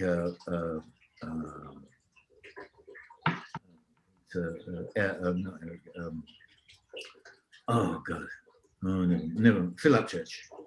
Phil Upchurch was playing on it, and we did this. It was a Shaka Khan session one day, and we did that. And Arif Mardin was producing in Atlantic Records, and I called up Oni McIntosh from Average White Band. I said, "I'll be finishing now. So why don't you come over and we go and grab some. We drink a pint of Guinness over at this Eamon Duran's bar. We used to go to this Irish bar, Eamon Duran's." And Oni came over to the session, and we finished up working, and we went outside, got in my car, and drove across town to Eamon's. And as we were driving across town, Oni looked at me. He said, "Do you realise what you just did?" And I said, "What?" He said, "Do you realise who you were playing with in there?" And he ran off the names of all the musicians and everything. And I actually realized that if somebody had told me like a few years before that I was going to do this, play with these guys, the guys of that caliber musician, I would have been all up in the air, you know. But it had become kind of like the normal, you know, that you go in and you just do your job, and you know they're working like you are, and you just get the job done, and then you leave. You know, I mean, basically, we're all musicians in that case. So, I mean, you know, from David Bowie, Michael Jackson, Mick Jagger, who played on his solo album, you know, Chaka Khan, George Benson, Tom Petty, Eric Clapton, George Harrison, Whitney Houston. I mean, and you know, and all the others, Steve Winwood, So many. all these people. You know, some became Prince, and others were just fellow musicians that were trying to get a song done the way that they wanted it. Yeah. And it was just my job to be able to, you know, my privilege really to be able to go in and help them with that. You know? And they were lucky to have you. That's No, and I was lucky that, I mean, you know, it's funny because I sit around talking to people. People start talking around me. They start talking music quite a bit, and we'll be out somewhere at dinner with some people that, you know, I know a little bit, you know, not so well or something.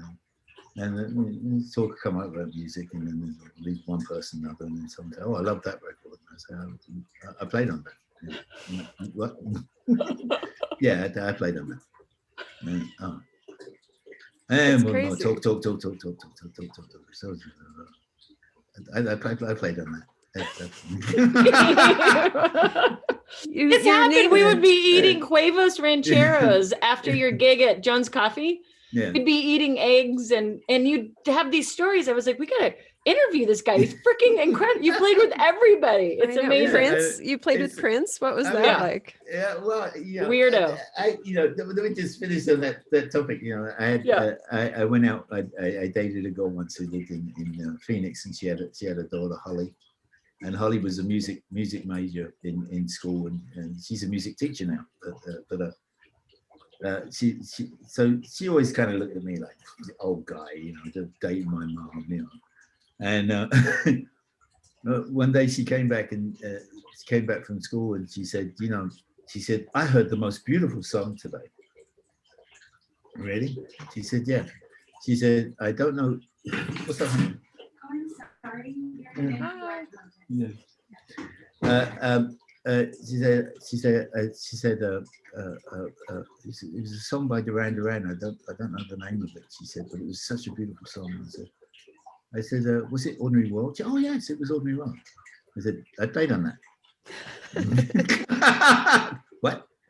Yeah, I played on Respect. that. Look at Respect. that. She kind of looked at me a little differently after that. Yeah. You know? Yeah. But sometimes, cooler. I mean, sometimes it feels kind of embarrassing because, like you said, you sit there with people having these conversations. Like, you know, I played on that too. Also that. I played on that By too. the way. And then they go. But the thing is, it's not just sort of one. It's not like in one area. It's like all these different areas, like from jazz to rock and roll to R&B. Yeah. Sometimes I start with, I'm sorry, but that was me too. And they're starting to not believe you. Yeah. You're like Santa. A lot of people can't do that where they cross genres like that. They can only stay in the jazz world and or the rock world. So. You know, the Prince story was you know, I've said it a few times, but it's pretty consistent. So it's because it's the truth. It was a little bit awkward when Prince showed up at the induction of George Harrison at the Rock and Roll Hall of Fame, because he wasn't expected. You know, it was we rehearsed. I kind of knew Steve Winwood was going to come in over there and just come in and play, but we rehearsed over here with Jeff Lynne and Tom, and Scotty Thurston was going to play bass on it, and then we all went off to New York, and we arrived on the stage, and we're sitting there just sort of running down, and what had happened was that the Grammy people wanted Prince to come and play with us on that song. And they went and asked Olivia Harrison, and Olivia had sort of got it down that she wanted people playing that knew George, that knew and loved George.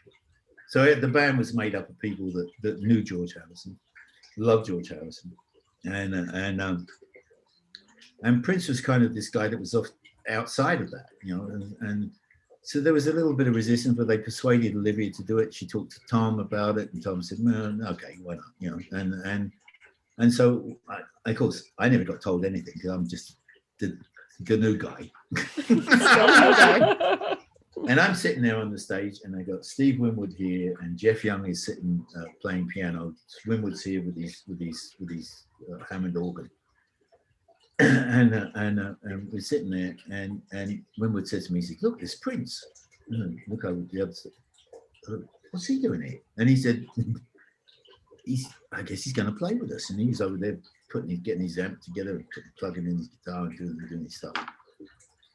And it was kind of like this awkward sort of feeling, you know, that there was us over and the Prince was over there. Yeah.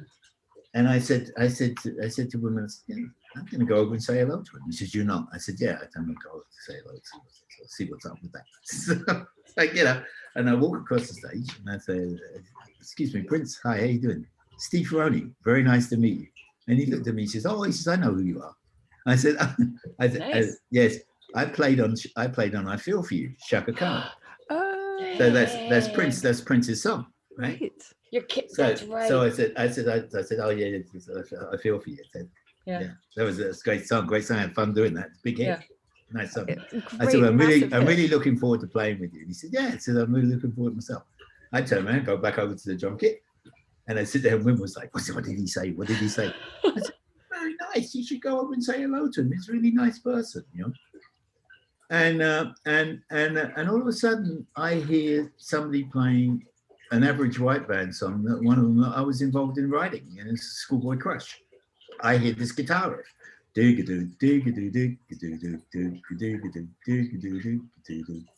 And I thought it was like one of the Letterman Band or something, because the Letterman Band was the house band. I thought it might be one of those guys playing or something.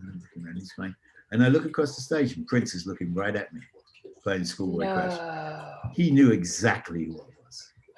That's Dang. cool. Yeah. That's cool. He That's knew amazing. Exactly who I was. Anyway, so we did the rehearsal, and at the end of the rehearsal, Tom walked up to Prince and said, "Listen, why don't you take that solo, that last solo, and just like, you know, do your thing, do whatever you want to do. I'll cue Steve for the ending." And this was And Prince My said, "Okay." Guitar Gently Weeps. Yeah. That was the song. Yeah. And we went and did the performance, and Prince put on a whole show just for us. I mean, he started. Well, I mean, that guitar solo is one of the most amazing guitar solos ever. I mean, it's got to be. I heard it. 10. I watched that clip. Oh, it's just, he just tore all kinds of stuff with that guitar solo. He just went crazy. Yeah. But he at one point he walks across to the middle of the stage, and he turns his back on the audience, and he's looking at us, and he's playing, and then he just fell off the stage, and disappears. and we all went, you know, Prince just fell off the stage, and he had an enormous guy in the audience who caught him, who pushed him back up on. thank God. Back up onto the stage. It was all for us. It wasn't for That's the audience. hilarious. He put on this amazing show for us, and then he walks across the other side of the stage towards the end. You know, while still playing this amazing solo, finishes the song. Tom cuts the song off, takes off his guitar, throws it up in the air, and walks off, and the guitar doesn't come down. What? Where'd it And go? we were all sitting there going, yeah. Was it on a string? Did it go up in the ceiling? Where did it go? he had a roadie up in the. He had a roadie sitting up there in the. So this was this planned? This was planned without you guys? He planned it. He must have planned it because he had the guy in the audience and the guy up in the thing. But it wasn't a show for them out there. It was a show for us. It's freaking great. And The poor band is going, what is going on? He just like takes his guitar off and throws it up there and turns around and walks. This is great. And everybody was like, "What the hell?" And also blown away by the guitar solo as well. So Yeah. nobody he wasn't trying to steal the show. He was a part of you No, guys. it was- That's yes. awesome. But Yeah. it was, but you know, that whole thing wasn't for them. The whole thing wasn't for them. It's for you guys. It was for us. That's I hilarious. love it. You know, it was a show for us. It Yeah. was fantastic. And that was one of incredible. one of his last performances too, right? Before he passed away. Yeah, I think so. I believe so. Yeah, Yeah. It's like a it week was before. amazing. Now You know, he that thing has got something like 40 million views or It's something. crazy. It's just Wow. a silly number of views that it's I got. saw on that. it. Good. well, Wow. it's all the all-stars. It's all you guys. I mean, everybody wants to see all of it, but Yeah. that was wild. I saw that. Yeah. Do you Yeah. want to do some quick rapid fire questions at all, or what is your Go on, then. time like, Steve? Yeah. Yeah, I got a little bit of time. I've got a friend of mine's coming over in a minute. Okay. Steve, Good. we This is love my you. Friend, my friend Robert DeLeo from Stone Temple Pilots is coming up. No, I'm coming Oh. too, Steve. Give me your address. Yeah. I know you I guys love are that. real close by, right? Are you in the same? Where are area? you? No, What do you he's actually going to go to work up in Simi Valley, so he's going to come back by here. Where are you? Don't have to tell us, but are you in Burbank? No, I'm Van Nuys. Very nice. Okay. Well, Okay. they call it Lake Balboa. Like, I love it. It That's used true. it used to be Van Nuys, and they called It's it Lake fancy. Balboa. It added Fancy. $100,000 to my house value, so that's okay. That's fine. You're in a good area. I'll just say that much. It's very Right, nice. shoot. Let me have these questions. Come on, shoot. Okay. do it. Yes. All right. Let's see. And we need to talk about your turtle. Remind me. Yeah. Oh, I know. It's so cute in the background. That's the water noise we hear. I love it. I used to work in the amphibian section of does he have a place to land? Because they Yes, live a up lot on- longer. Up on the top. Oh, he can get up one there. One is up there now, sunbathing. Someone's up there. Yeah. Julianne was distracted this whole time, worried about your turtle being able to. I was making sure that he had a rest. place because a lot of people will just throw him in a tank and they don't realize they need heat and they also need a rock. See that where the light is? That's it. That's Yeah, they there's get a up ledge. there and they sunbathe up there. Steve, I love you so much. The animal part of me. Just I felt know. very She loves her secure. animals. Okay. What's his name? What are both of them? Annie and Charlie.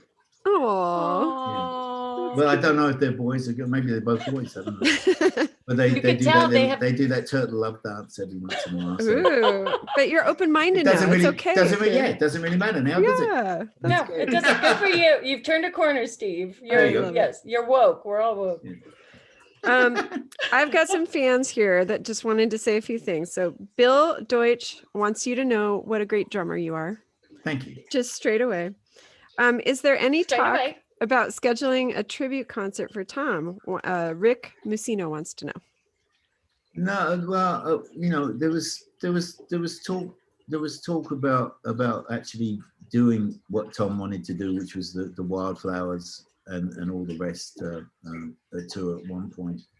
It sort of went out the window when there was such a big disturbance that happened when Tom passed away. There was disputes going on between family stuff and everything. And so it's all been sort of shelved. I don't know if it'll ever happen.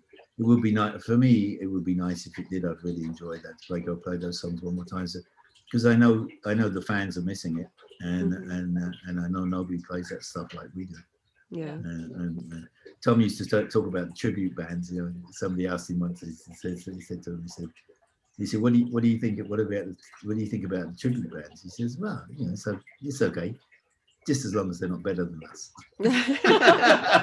Yeah, because there's got to be a lot of those, right? Yeah. Everybody's No, into that. what would hold you back from doing that? Is it just a matter of coordination, or everyone just has to be on the same page? Yeah, and I think it's still everybody still feels.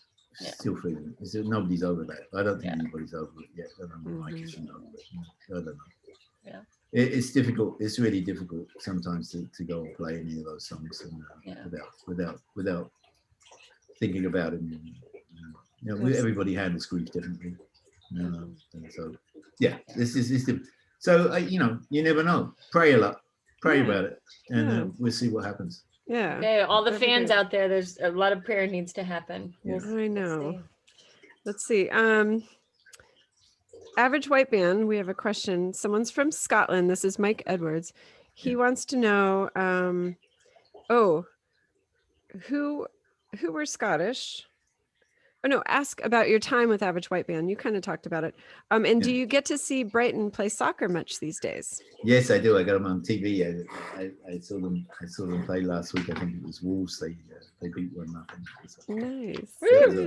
Good. And Okay, one thing about Average White Band is that Pick Up the Pieces is going to be it's on the inaugural playlist. So You're kidding. Yeah. Tomorrow. I just found that out this morning. Yes. Okay. Wow. On the That's charts awesome. with Joe Biden. I love it. Yeah. Now, okay, Freaking segue. great. I have a good Wait, segue. wait. for Can that. I ask 2 more questions? Yeah. But real quick, Okay. Joe Biden, in his first acceptance speech, when he got elected, used a Coldplay song. Yeah. I'm a big Coldplay fan. Do you know the guys in Coldplay? Do you know the drummer Will Champion? No. Oh. No. That was No. it. Jill tries to work Coldplay in every interview we do, and someday she's gonna find someone who knows these guys. Well, I What, feel you got a thing for the drummer? yeah, no, for the not singer. necessarily. They're Yes, nice she guys, does. but they're from England, and I You should have something for the drummer. yeah. Well, he's a very good guy. Well, there was a big stand-up routine about being the drummer in Coldplay. The fact is, he's insanely popular. Their music is all over the world, but he's the drummer, so he's kind of got the superhero power where he can go anywhere and do anything he wants. He's not necessarily Nobody knows who he is. recognized. Yeah, Like the and bass player of U2. right, Yes. right. So he Greatest job in the actually, world. Doesn't have to do all the interviews. Doesn't have to do any of that stuff. yeah, Just has to be the bass player in U2 and collect the money. right. Yeah. He Steve- snuck Okay. he snuck himself into an episode of the Game of Thrones, and he was the drummer during the red wedding scene for the wedding. And people didn't know who he was. They thought he was an extra. So then I wondered if you've ever been in TV shows, have you been able to be kind of stealth and enjoy the luxury of being a famous drummer? Not the front Well, person. I was in As the World Turns once. Oh, Steve, Ooh. Yeah. can you cry on cue? I was in a wedding band with Paul Schaefer and Will Lee from the David Letterman show. I love it. It's awesome. And we played something like Tainted Love, Oh, sexual healing. Ooh, We played it. The song list was just ridiculous what we played at this wedding. It was that's pretty- great. Oh, I love it. There you go. They didn't catch it. They it's live. Soaps aren't. That was all live. They couldn't take it out. It was I don't know. I forget whether it might have been recorded, but they did the scene, and then we were just playing we played in the background in the That's scene. great. We were actually playing. It was like live music. That's awesome. That's so funny. Paul Schaefer, my God. I know. Steve, Another who have you not played with? friendly bald. What was your favorite Yeah. Heartbreakers song to play, or Tom Petty song? There wasn't one. There's too many. We love them all. You can't pick This one. was a question from Pam again, and we'll leave it at that. Yeah. I don't want to ask too many of those. This is kind of a touchy question. Lisa Traxler wanted to know if you've ever talked with Stan Lynch, and are you guys on? I never have spoken. I only met Stan once, and that was at when the Heartbreakers got inducted into the Rock and Roll Hall of Fame, and nothing more than just say hi, how you doing? That was about it. Yeah, because Yeah. he was And I the have one former from- drummer. Yeah. Mhm. Sorry, Joe. That's all right. Phil Rude says he's a huge Heartbreakers fan. He loved seeing you play with Larkin Poe when you played Honeybee. Do Yeah. you remember this? Yes. Yeah. Okay. I love Larkin Poe. I got to play with them when Tom won the songwriter award for the Music Cares at the Grammys, and they asked me to play in the house band. Management asked me to play in the house band if I would do that. Just to sort of. That's awesome. It didn't want. He didn't want things to. He didn't want Tom sitting there and people playing Tom Petty songs and Tom getting all pissed off because they were screwing him up. So just go in and just make sure that they don't screw him up so much. So cute. But Larkin, I mean, they were great musicians, and Larkin Poe were amongst those musicians, and we become really good friends. And Rebecca's husband Tyler Bryant, we've become really good friends, and I love their music, and finally they asked me to play with them, and it was like, yes. Yeah, you played some of them on your show too. It was good. Yeah, It's I really played good. them a lot. I played them a lot. They're really, really good players. Really good players. Very cool. That was okay. So my question, Abbey Road, you got to record at freaking Abbey Road. Was that Yeah. as big as it sounds to me? Yeah, I played in Studio A. I had the whole thing to myself. That's crazy. Now that must have been a moment, because I would. Oh yeah. I mean, if I could pack up a studio and take it with me everywhere, that would be the one. That one in Power Station in New York. Can't let out that Power Station. And it was just amazing. Yeah. Oh, It's fun. because of the equipment they use, or because the history? The sound of the room. It's just, I mean, it was just an amazing room to play. I don't, you know, some of these studios, like, you know, Capitol Radio, the Capitol Studios over there. You go over there, you set up a drum kit, and there it is. It's just got this. You know, they got these old Neve boards and great, you know. I went into the Capitol Records one, and they had we got to for a movie we were shooting in the old Frank Sinatra mic. Did you see him? I don't know if that was a. I don't know all the ins and outs. I mean, they have all these mics and all these old mics and stuff, and it just sounds like a palace when you go and make a record in those places. There's a freaking sound chamber there. Yeah, I didn't realize Danny Elfman recorded like down in the cellar. It's underneath the parking lot. Wow, that's cool. Their reverb. And if you go to Hitsville, which is where they recorded all the Motown stuff, which is in a house, it's a very small studio. Where's that? In Detroit. Oh, It's actually a museum. If you ever go to Detroit, you can go there. And their echo chamber's up in the attic, so you can actually, if the guy thinks that you're a real dedicated person, he'll show you to pull out a step ladder and you'll open it up and you can actually go up there, stick your head up there, and you're actually in the echo chamber that was all over those Motown records that made everything sound. That's right, the echo chamber. We gotta hang out. I'm gonna shoot right down. He's here, Robert DeLeo's here. I gotta go. Hey, he's gotta go. He's got a date with those guys. Well, are you here? He's gonna talk to him. Okay, I'll be right out. Right. Steve Ferrone, you are amazing. Your fans love you. One last thing. Do you know how much that you mean to the fans? Matt Slivko wants you to know that. Yes, I do, and I don't take any of it for granted. Aw, We love thank you so much for your time. And where can people find you and look for your stuff? Oh well, I mean, you can find me on Tom Petty Radio, the New Guy Show, and there's the New Guy Show Facebook page. There's steveferrone.com, and yeah, that's about it. I'm not that difficult to find. You look around, rake around in the internet, you can find me. Yay! Amazing. Come visit next time you're in the hood by Matt's house. I will do. I'm right down the street from Matt. I will do. I make sure I get my shot first, though. You know, don't want to infect you. Me too. Thank you so much for your Big time. hugs. We love you. We love you Amazing. Bye. Thank you. Bye-bye. Hi, Bye-bye. Steve. Wait, I didn't clap. I hit my palms. Okay, 1, 2. Slap. We are not drummers. We don't know how to start things back up. Sync up our beats and our tracks. Weens. Yes. That was great. What did you think of our great interview? I think Steve is just a wonderful person. We say this a lot with our guests, but I think every guest we've had, we've liked, and Steve was the cream of the crops. Can we never say, wait. I'm so sorry. Don't let me talk. You put me on the spot. I don't know what to say. I was going to say the creme de la creme. I got embarrassed. I said the cream of the crop. Multiple crops. Mini crops. Okay. Cream. Should we redo this? He played with Cream. We didn't even talk about that. He played on Really? And in the white room with black curtains. Are you serious? Yes, he played with everybody. It's crazy. On all these songs I love. We should just leave this. Let's show how passionate we are about Steve. He's amazing. He is amazing. I'm sorry, I'm confused. Are we recording this? We're recording.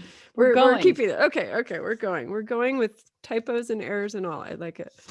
No, Steve is great. He just had that feeling of you just want to hang out and chat with him, and I feel He was very like- calm and relaxed after talking to him.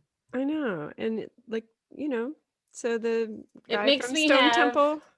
Oh, gratitude for that's knowing good. him. Yeah. I love that. Yeah. He's just got musicians stopping by, Stone Temple Pilots, whatever. No big Why deal. not? You Yeah. know, Which cup of is what tea. it should be, because it is just, I get so starstruck, but they're just people and they're professional musicians and they just want to play music. So that's good. I know it's funny when you ask someone who's at that high level, when like, so when have you been starstruck? A lot of times They're they will like, just be what like, are you talking about? I don't even I've been doing compute. this so long with so many people. Yeah. Yeah. So it's cute. Yeah. It probably was the Beatles when he was like a little, starting out. So yeah. And Abbey Road, that's such an iconic place to record. It's just, that would do it for me. Like walking into that building, being like, oh I'm my God, the sure. freaking Beatles recorded here and so many other people. And yeah. Yeah. I know. It's Here's the amazing. camera.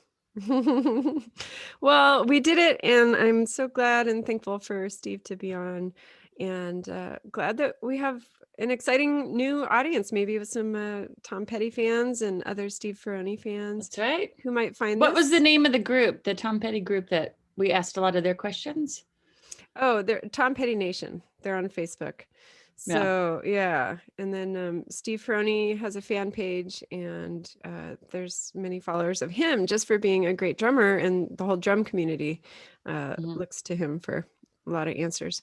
And he demos lots of products, and he's always doing stuff with that. So And listen to his podcast. It's great.